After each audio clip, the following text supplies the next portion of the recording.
کی خوراک غذا لینے لگا۔ پھر ایک وقت ایسا آیا وہ بچہ اب چلنے پھرنے کے لائق ہو گیا، دوڑنے کے لائق ہو گیا۔ پھر آگے مزید بڑھیے، وہ بچہ اس دور میں پہنچا 7-8 سال کی عمر میں کہ اس کی تعلیم کا آغاز ہو گیا۔ اور آپ ذہن نشیں کر لیجئے، دنیا میں سب سے پہلا مکتب، سب سے پہلا مدرسہ ماں کا گود ہے۔ بچہ کو ماں جیسی تعلیم اور تربیت سے نوازے گی، بچہ اسی طریقے سے نکلے گا۔ اللہ رب العزت کا یہ کرشمہ ہے، اس جہان کو آباد رکھنے کا کرشمہ ہے۔ یکے بعد دیگرے کچھ لوگ آئے، کچھ گئے، اور یہ جانے کا آنے کا یہ سلسلہ قائم اور باقی ہے۔ ایک وقت ایسا آئے گا اللہ رب العزت نے اس انسان کی تخلیق، اس انسان کی پیدائش، اس کا وجود جیسے ہی کیا ہے، اس کے تابع کائنات کی تمام چیزوں کو انسان کے لیے پیدا کیا، اور اللہ نے انسان کو اپنی مرضی کے لیے پیدا کیا۔ بہت سارے حفاظ کرام بیٹھے ہیں، وَمَا خَلَقْتُ الْجِنَّ وَالْإِنسَ إِلَّا لِيَعْبُدُونِ۔ سارے انسانوں کو، جناتوں کو اللہ نے اپنی عبادت کے لیے پیدا کیا، اور انسان کے لیے اس کائنات کا سارا نقشہ، ساری چیزیں، سارا نظام اسی انسان کے لیے اللہ نے پیدا کیا۔ بہرحال تفصیل سے آپ کے سامنے آج باتیں رکھنے کا موقع نہیں ہے۔ انشاءاللہ اگر کائنات میں، اس دنیا میں زندگی باقی رہی تو تفصیل سے پھر کسی موضوع پہ آپ کے سامنے باتیں رکھی جائے گی۔ آج کی اس تعزیتی مجلس سے جو باتیں نسبت رکھتی ہیں، تعلق رکھتی ہیں، عزیزم بابو جہانگیر عالم، وہ ایک ایسا نوجوان، ایسا ایک انسان تھا، علاقے کے تمام لوگ اسے بہت ہی خوش مزاج، با اخلاق کے نام سے تعبیر کیا کرتے ہیں، اور اتنا ہلکا پھلکا چلنے پھرنے کے اعتبار سے جہاں وہ بہت سارے کاموں کو کیا کرتے تھے، وہاں اس کا ختنہ کرنا ایک مشہور تجربے کی روشنی میں لوگ جانتے ہیں۔ چھوٹے معصوم بچوں کا پیشاب اٹک گیا، یہ ڈاکٹر وہ حکیم کو تلاشا نہیں جا رہا تھا۔ جن لوگوں کو معلومات ہوتی تھی ہمارے جہانگیر بابو صاحب سے ملاقات کرتے تھے، اور اس بچے کو دیکھ کر کہ پیشاب کیوں رک گیا، کیوں اٹک گیا، انہوں نے ختنہ کیا پیشاب چکی۔ اللہ نے یہ بہت قیمتی ہنر سے اسے نوازا تھا۔ آئیے آپ مطالعہ کیجئے، غور کر لیجئے، اس بہت مختصر سی زندگی میں اللہ نے اسے کثیر العیال بنایا۔ ایک جھنڈ، ایک جماعت ہے ان کے مہذب با اخلاق لڑکوں کی، اور اسی طریقے سے ان کی بچیاں بھی نہایت خوش مزاج اور دیندار ہیں۔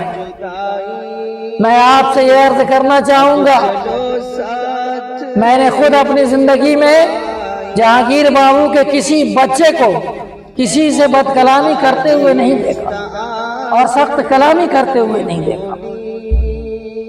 یہ اس کے والد کا ثمرہ ہے کہ اس کو دیکھ کر ان کے بچوں نے اپنی زندگی گزارنے کا سلیقہ اور طریقہ سیکھا۔ میرے پیارے بزرگوں اور دوستوں، آج وہ ہمارے آپ کے بیچ نہیں رہے۔ کوئی نہیں جانتا تھا کہ وہ ارریا گئے ہیں، تو ارریا سے ان کی لاش آئے ہیں۔ یہ بہت بڑی عبرت کی بات ہے۔ جگہ جی لگانے کی دنیا نہیں ہے، جگہ جی لگانے کی دنیا نہیں ہے، یہ عبرت کی جا ہے، تماشا نہیں ہے۔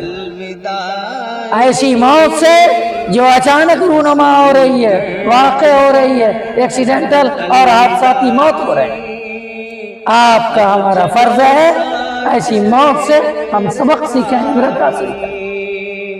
نہ ہم نے دیکھا ہے نہ آپ نے دیکھا ہے ہماری موت اس طرح مر کے پہ آئے گی، یا فلائٹ پہ ہوگی، یا ٹرین پہ ہوگی، یا میدان میں ہوگی، یا گھر میں ہوگی، یا ڈاکٹر کے یہاں کلینک میں ہوگی، کسی بھی۔ رب العالمین سے دعا فرمائیے اللہ آپ کو، ہم کو، سب کو حسن خاتمہ کے ساتھ سکون و عافیت والی موت نصیب فرمائے، ایمان والی موت نصیب فرمائے۔ وہ ہمارے بیچ سے چلے گئے اور ایسے نہیں گئے۔ میں ایک بات آپ سے کہہ کے بات اپنی ختم کرنے جا رہا ہوں۔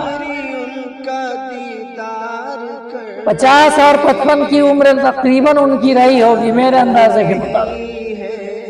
اس مختصر سی عمر میں نے ان کا وہ گھر، وہ بھی گھر دیکھا ہے جہاں وہ بچپنے سے زندگی گزار رہے تھے، پھر وہاں سے وہ یہاں آئے۔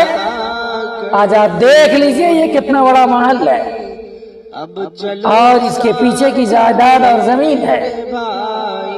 صرف ان کی چاہت سے نہیں ہو گیا، انہوں نے، ہر انسان چاہتا ہم آگے بڑھیں، لیکن آگے کی منزل اسی کی قسمت میں ہوتی ہے جہاں خود مدد ہوتی ہے۔ اللہ نے چاہا اس کم وقت میں انہوں نے اپنے بچوں کے لیے اتنا مکان بنایا، زمینیں خریدی، آج کروڑوں کی سمپتی کے وہ مالک تھے، اس دنیا فانی کو الوداع کر کے ایسا گئے کہ گھر آ کے گھر کا ایک گلاس پانی نہیں نصیب ہوا۔ میرے عزیز دوستو، یہ موت ہمیں پیغام دیتی ہے کہ آنے والی زندگی کی، آنے والی شام کی ہم فکر اور لیں،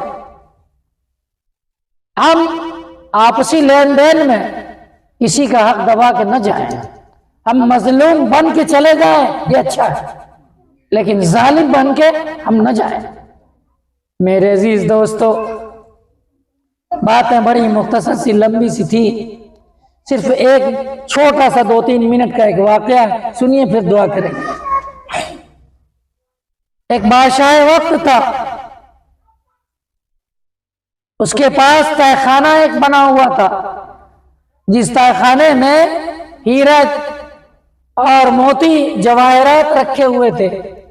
ایک رات کا واقعہ ہے، وہ اپنے محل میں سونے کے لیے گیا اور وہ بے چین سا ہو گیا۔ جب رات نیند نہیں آنے لگی، چابی ہاتھ میں لیا اور تہخانے میں پہنچا، الٹ پلٹ کے سونا چاندی زیورات ان چیزوں کو دیکھ رہا ہے کہیں طبیعت لگ جائے۔